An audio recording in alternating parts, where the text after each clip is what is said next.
예전에 필러 시술을 받았던 사람이 코로나 백신을 접종하면 심각한 부작용이 생긴다고 하는데요.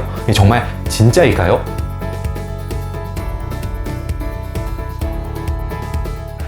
안녕하세요. 어려운 피부 지식 쉽게 이해하자. 피부과 전문의 문정현 원장입니다. 자, 피부과에서 많이 시행하는 미용 시술 중에 이 필러라는 시술은 한 번쯤은 들어보셨을 텐데요. 필러는 주름진 피부의 골의 볼륨을 채워주는 역할을 하면서 동시에 부드럽고 자연스러운 얼굴 라인을 만들어주기 때문에 가장 흔히 시행되는 안티에이징 시술 중에 하나입니다.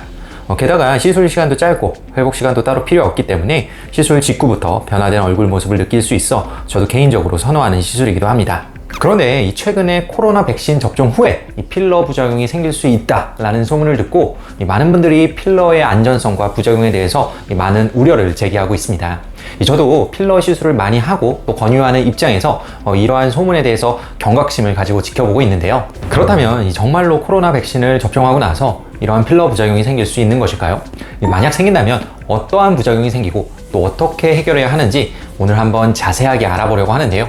과거에 필러 시술을 받은 경험이 있거나 또 앞으로 받을 계획이 있으신 분들, 또 코로나 백신 예방접종 예정이신 분들은 반드시 영상 끝까지 시청 부탁드리도록 하겠습니다. 자, 그럼 준비되셨나요? 가시죠! 코로나 백신을 접종하고 나서 필러 부작용이 생길 수 있다는 사실은 처음에 이 모더나 백신 임상시험을 통해서 알려졌습니다. 그 이후에 전 세계적으로 코로나 백신이 시판되면서 백신 접종 후에 필러 부작용을 경험하는 사례들이 하나둘씩 보고가 되고 있는 실정이고요. 기존에 필러를 주입했던 부위에서 부기와 열감, 통증 등의 증상으로 나타나는 것이 큰 특징입니다. 미국에서 모더나 백신의 긴급 사용을 승인하였을 때 이러한 부작용이 생길 수 있다는 사실을 함께 발표하였고 이후 우리나라에서도 여러 뉴스 기사를 통해 해당 이슈가 전달되면서 많은 사람들이 알게 되었죠.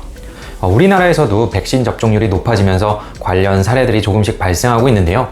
이러한 현상은 코로나 백신 중에서도 모더나와 화이자와 같은 mRNA 백신에서 주로 발생한다고 알려져 있습니다.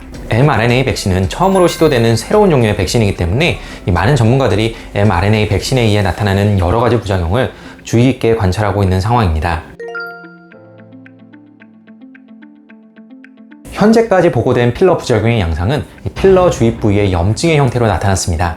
자, 의학저널에 발표된 여러 가지 사례들을 좀 소개를 드리자면 첫 번째 케이스는 얼굴 전체적인 필러 시술 후 모더나 백신 임상시험에 참여하셨던 분으로 입술 및 눈 밑에 심한 부종이 발생하였고 치료 후에 원상태로 개선되었습니다.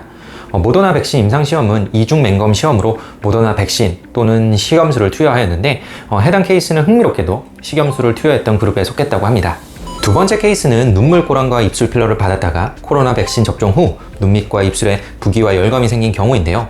백신 접종 후 48시간 뒤에 가장 증상이 심했으나 에이스 억제제 투여 후에 호전이 되었다고 합니다. 세 번째 케이스 또한 2년 반 전에 눈물고랑에 필러를 주입했던 분으로 마찬가지로 해당 부위의 통증과 부종으로 내원하였다가 치료 후에 호전이 되었습니다. 그 외에도 여러 의학 논문을 통해서 필러 부작용이 생겼다가 호전된 사례들이 현재까지 계속 보고가 되고 있습니다. 필러 부작용은 시술 직후 및 수시간 이내에 발생하는 급성 부작용과 시술 후 수주에서 수개월 뒤에 발생하는 지연형 과민 반응으로 구분할 수 있는데요. 그 중에서도 코로나 백신 접종 후 발생하는 증상은 지연형 과민 반응에 해당됩니다. 아직까지 코로나 백신 접종 후에 왜 이러한 현상이 생기는지에 대해서는 정확하게 밝혀지진 않았지만 아마도 면역 획득 과정에서의 과장된 반응으로 생기는 것이 아닐까 추측되고 있죠. 다만 지연형 과민 반응은 꼭 코로나 백신이 아니더라도 바이러스나 박테리아 감염, 또 치과 치료, 또 다른 종류의 백신에 의해서도 생길 수 있기 때문에 저 같은 필러 시술자에게는 특별히 생소한 증상은 아닙니다. 코로나 백신에 의한 필러 부작용 또한 일반적인 지연형 과민 반응의 일종이라고 이해하시면 되겠습니다.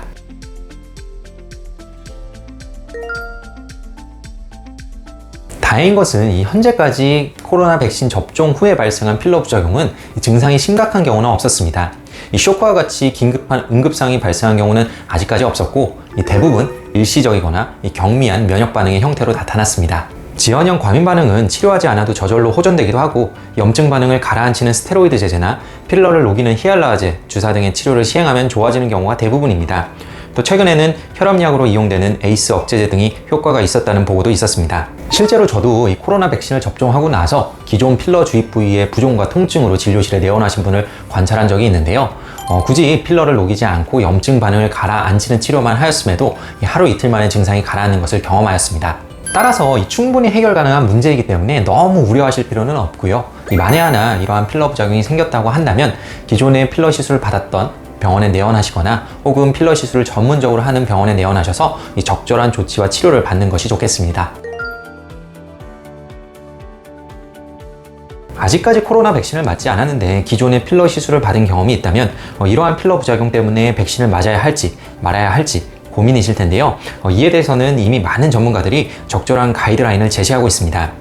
미국 피부외과학회 및 세계 피부외과학회에서는 기존의 필러를 시술받았다고 해서 코로나 백신을 비롯한 어떤 종류의 백신도 피할 필요가 없다고 하고 또한 백신 접종자들도 추후에 필러 시술을 피할 이유가 전혀 없다고 명시하고 있습니다. 부작용의 발생 빈도가 0.01에서 0.02% 정도로 굉장히 낮고 부작용의 증상도 대부분 경미하며 충분히 해결 가능한 문제이기 때문에 이 코로나 백신의 득과 실을 따져보았을 때 굳이 백신 접종을 기피할 이유가 없다는 것이죠. 더군다나 이 필러의 지연형 과민 반응은 꼭 백신이 아니더라도 다른 원인에 의해서 종종 발생하는 현상이기 때문에 이 코로나 백신만을 특별하게 생각하여 금기시할 필요는 더더욱 없겠죠. 흥미로운 사실은 코로나 백신이 아니라 코로나 감염 이후에도 지연형 과민 반응이 나타난 사례가 있다는 점인데요. 이 경우는 백신에 의한 염증 반응보다 훨씬 더 심한 증상을 호소하였고 치료가 되기까지 훨씬 더 오랜 시간과 노력이 소요되었습니다. 따라서 백신을 기피하다가 코로나 바이러스에 감염되어 더 심각한 부작용을 겪을 수 있다는 가능성까지 고려를 해볼 때 기존의 필러를 시술받았던 사람들도 이 코로나 백신을 접종하는 것이 더 유리하다고 판단해 볼 수 있겠습니다. 자, 오늘은 코로나 백신 접종 후에 발생할 수 있는 필러 부작용에 대해서 한번 알아보았는데요.